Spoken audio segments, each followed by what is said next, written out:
buwan pa lang mula nung may barilan sa isang eskwelahan sa Tacloban City. Ngayon naman sa Zamboanga City. Bakit nga ba ito nangyayari?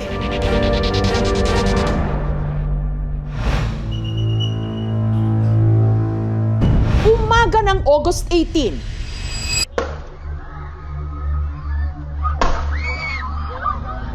nakarinig ng sunod-sunod na putok ng baril sa loob ng junior high school building May gaan siya dito sa Lubang Ateneo. ng Ateneo de Zamboanga University sa Zamboanga City. Tulong, tulong, tulong.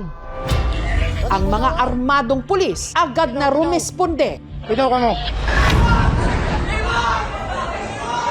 Ang punot dulo ng kaguluhan, ang isa sa mga estudyante, pinagbabaril ang kanyang mga kaeskwela at isang guro.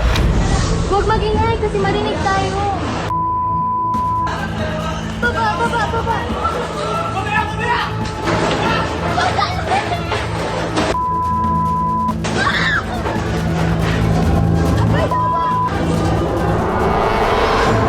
Dahil sa gulo, nagkabuhol-buhol ang traffic sa labas ng paaralan. Sumugod din doon ang mga naalarmang magulang ng mga estudyante. The campus is still on lockdown. Everybody's running. Students have already gathered. Sa paghupa ng tensyon, isang grade 10 student ang sugatan matapos madaplisan ng bala. Dalawa naman ang namatay, isang 15 anyos na grade 10 student at ang estudyante ring gunman, 14 anyos, na ayon sa mga otoridad namatay matapos barilin ang sarili. Ang estudyanteng nabaril at namatay, kinilala noon ng kanyang eskwelahan bilang awardee sa isang International Math Olympiad. Marahil marami ho sa atin ngayon ang nagtatanong at nababahala. Ano ba ang nangyayari sa ating mga kabataan at sa ating mga eskwelahan? Bakit may mga barilan? Ito na ho ang pangalawang insidente ng barilan sa nakalipas na 2 buwan. Wala ba talagang magagawa para sana hindi na ito mangyari? Dahil hindi ba't ang ating mga eskwelahan ay parang pangalawang tahanan ng ating mga kabataan at dapat ligtas sila rito. Isang araw matapos ang insidente, lumipad ako pa Zamboanga City. Relatively peaceful ang syudad ng Zamboanga sa mga nakalipas na taon. Tahimik, pero katulad din ang nangyari sa syudad ng Tacloban. Nagulantang at nagulat ang mga residente sa isa pang insidente ng barilan sa loob ng eskwelahan. Narinig nyo ba yung barilan kahapon doon sa loob? Takbuhan ng mga estudyante. Nagtakbuhan dito palabas. May gaan siya dito sa Lubang Ateneo. Meron nga Ah. naimatay. Anong pakiramdam nyo nung narinig nyo yung barilan? Kakatroma. Suspendido ang klase. Bantay sarado ang eskwelahan ng mga pulis. Ang ilan sa mga nakiramay hanggang sa labas na lang ng gate nag-alay ng bulaklak at dasal. Ang pamunuan ng Ateneo de Zamboanga University nagdaos ng misa. We pray for healing and peace within our community. In this time of grief, Naroon din sa Zamboanga City ang ilan sa mga opisyal ng gobyerno, kabilang si Education o DepEd Secretary Sani Angara. Ang tinitingnan ho natin, hindi lang yung seguridad. So, hindi lang bakod, hindi lang CCTV, hindi lang metal detectors. Importante ho yun, pero importante din ho siguro kung yung magre-reach out talaga yung ating mga komunidad. Wala sa pamilya ng mga biktima ang pumayag na magpa-interview. Iniimbestigahan na ng Zamboanga City Police ang nangyari. Pero sa ngayon, araw po ng Miyerkules, medyo kaunti pa lang ho yung mga detalyeng nakakalap at maingat ang mga tagapagsalita ng PNP kung ano ba talaga ang nangyari. Ano ang nagtulak dun sa batang gunman na gawin yung kanyang nagawa.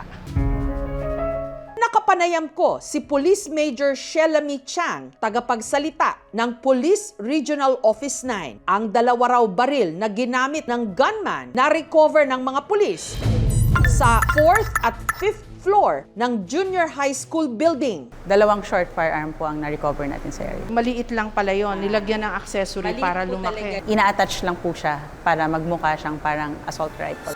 Ang mga baril na ginamit dito, katulad din ng ginamit ng mga estudyante ring namaril sa Tacloban City noong Hunyo.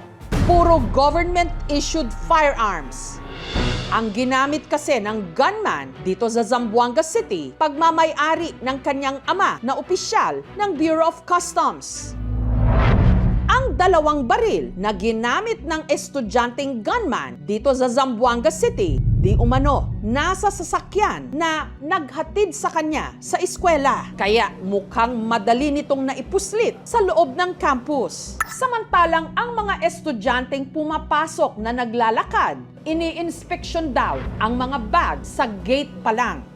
Ayon kay Secretary John Vic Remulla ng Department of the Interior and Local Government, na ipatupad naman daw ng eskwelahan ang mga kinakailangang security protocols. We found that all their security protocols were at par with industry standards. Ateneo de Zamboanga had 25 security guards employed.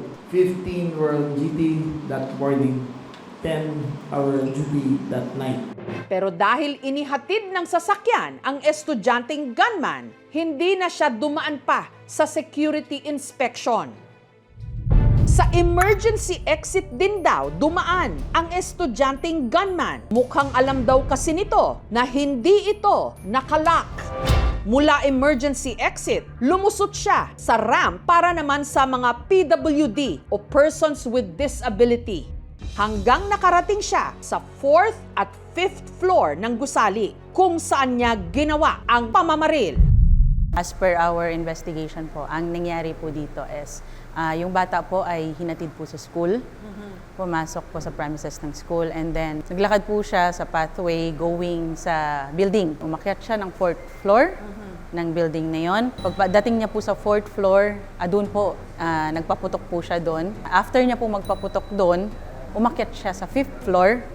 Pag akyat niya po sa 5th floor, doon niya po binaril ang kanyang sarili po. Nakita rin po na ang bata po ay nag-live stream to a website. Furthermore, ang version na ginagamit niya o yung pamamaraan na ginagamit niya ay parang video game, first-person shooter. Ang hindi matukoy sa ngayon, bakit ito nagawa ng estudyanteng gunman? Huwag magingay kasi marinig tayo. Ano ang kanyang motibo? Kahit yung parents po is medyo naguguluhan po talaga sila kung saan nanggaling. Anong nagtulak sa kanya na magawa yung act na yun po, ma'am? Hindi ho ito yung tipo ng bata na gagawa ng ganon. Wala po sa ano Wala nila. sa tipo niya. According sa family is wala silang nakitang signs. Pinabulaanan ni Secretary Remulla ang mga naunang kumalat na mga espekulasyon o kwento-kwento kung bakit ito nagawa ng estudyanteng gunman. This is not a case of bullying. This is not a case of a teacher maltreating a student.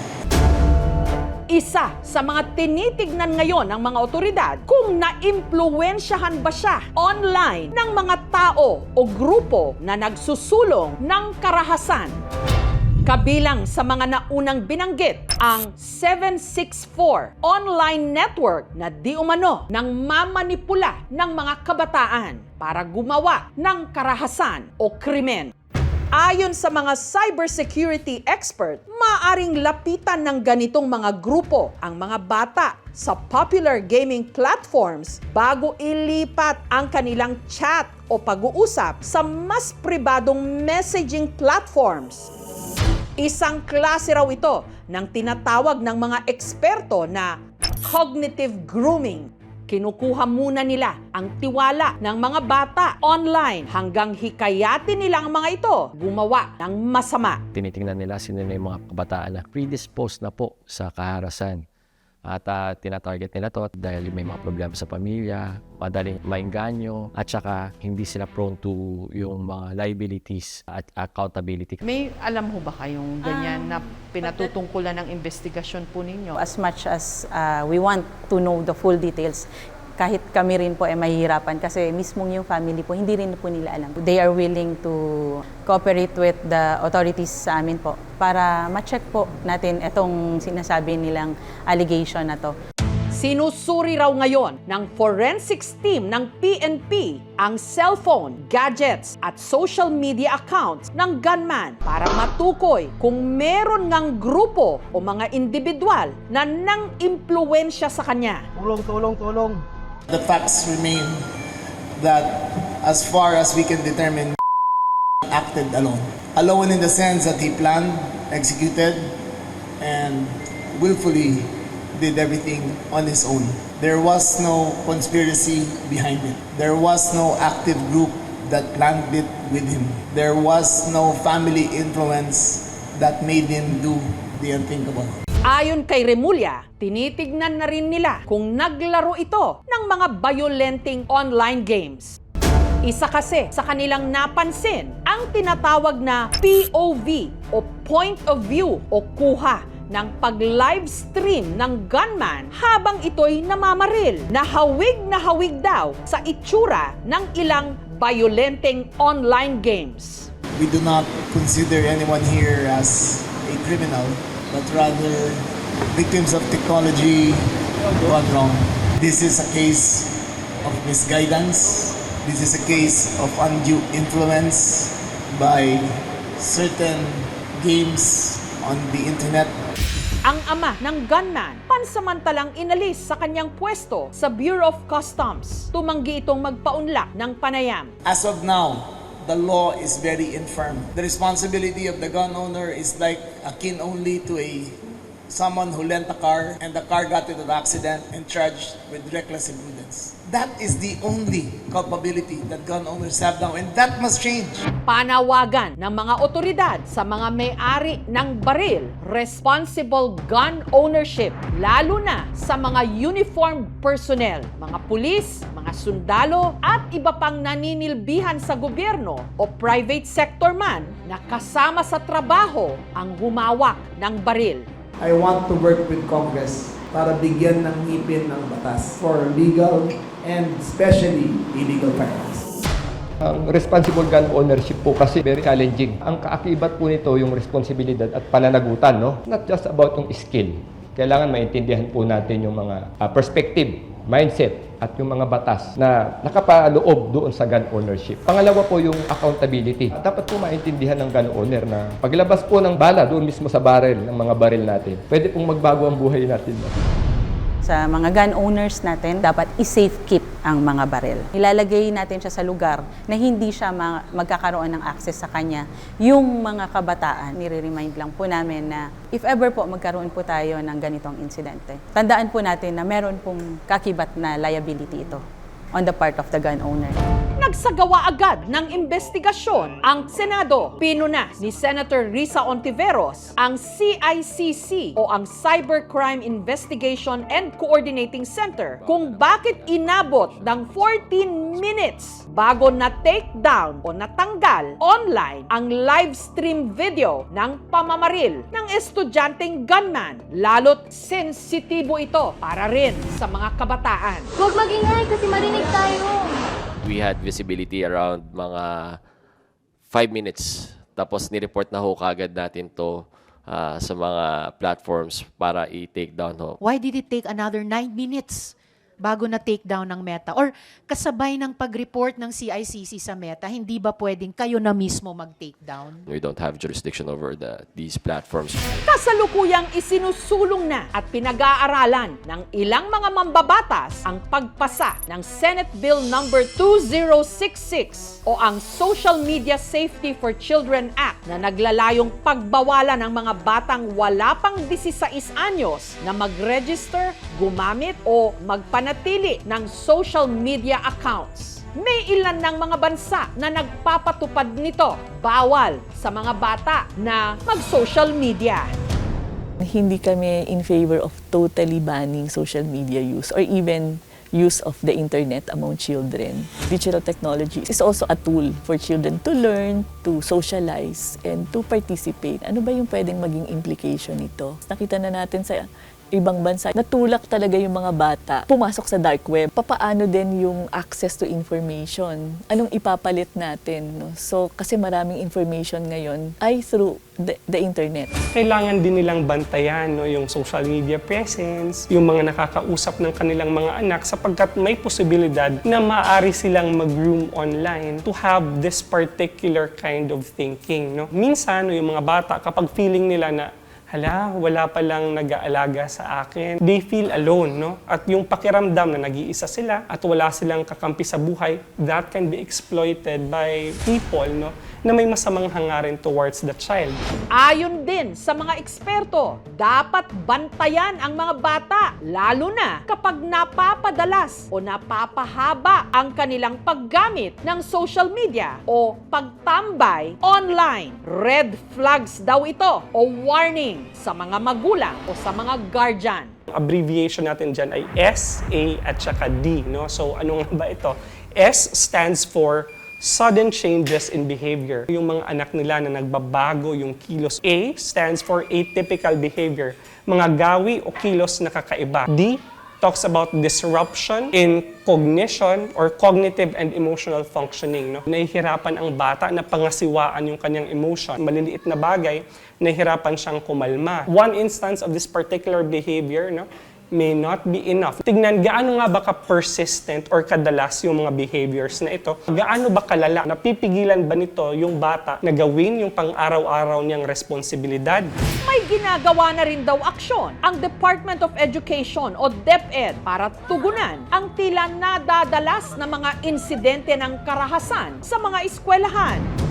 Bago nga ang nangyari sa Ateneo de Zamboanga, nagkakaroon na sila ng drill o practice kung ano ang dapat gawin ng mga estudyante sakaling may mamaril sa kanilang eskwelahan. Hindi naman inasahan na mangyayari ito.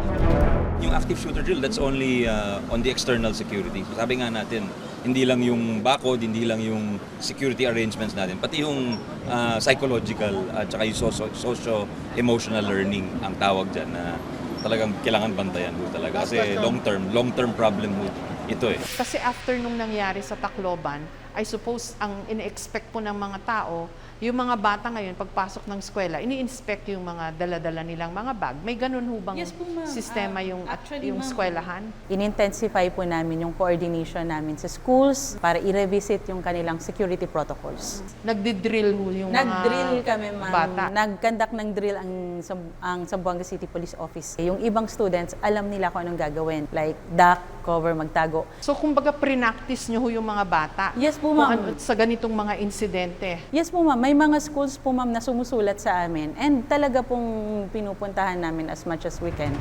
Ayon sa PNP, mula June 16 hanggang August 19 ng taong ito, hindi bababa sa 50 school incidents na sangkot ang mga menor de edad o mga estudyante pa lang ang kanilang naitala. Karamihan, mga banta ng pambobomba o pamamaril. Meron ding mga insidente ng pagdadala ng baril o mga panaksak.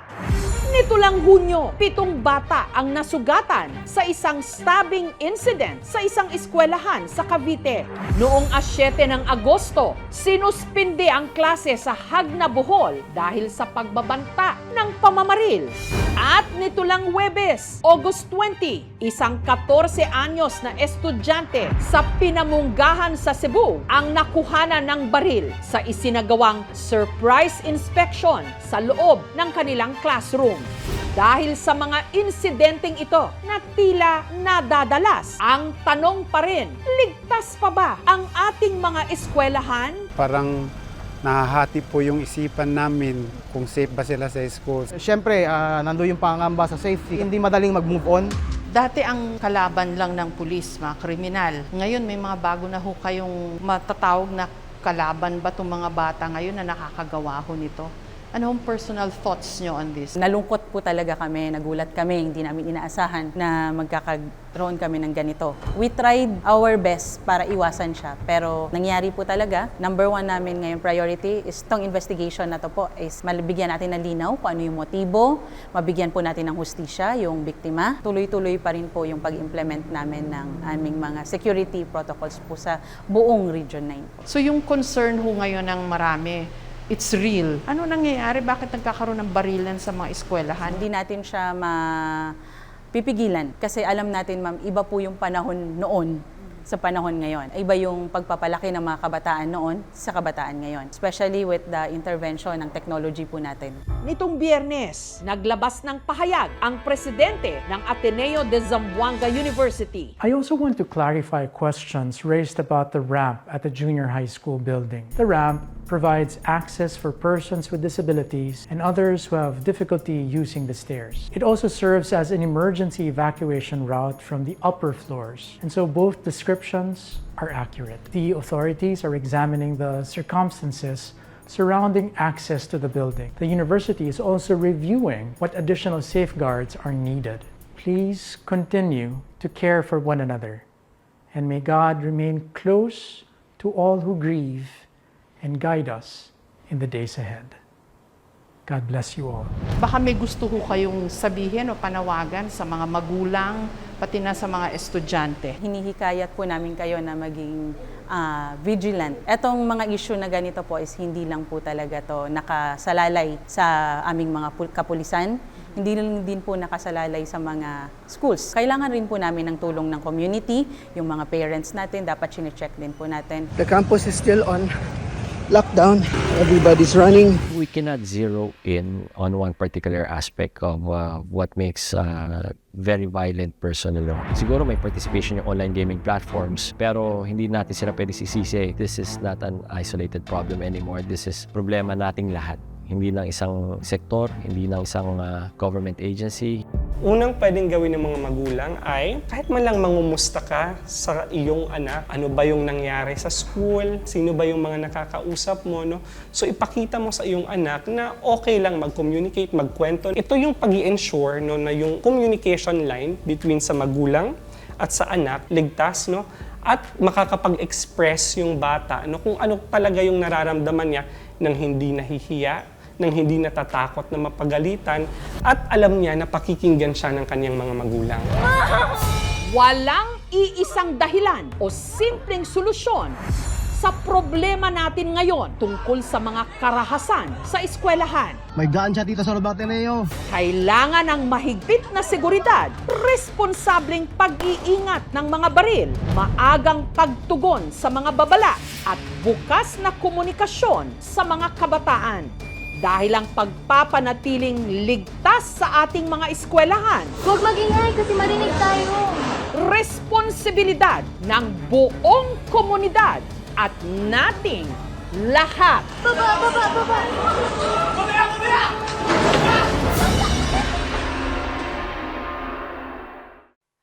Thank you for watching, mga kapuso. Kung nagustuhan niyo po ang videong ito, subscribe na sa GMA Public Affairs YouTube channel. And don't forget to hit the bell button for our latest updates.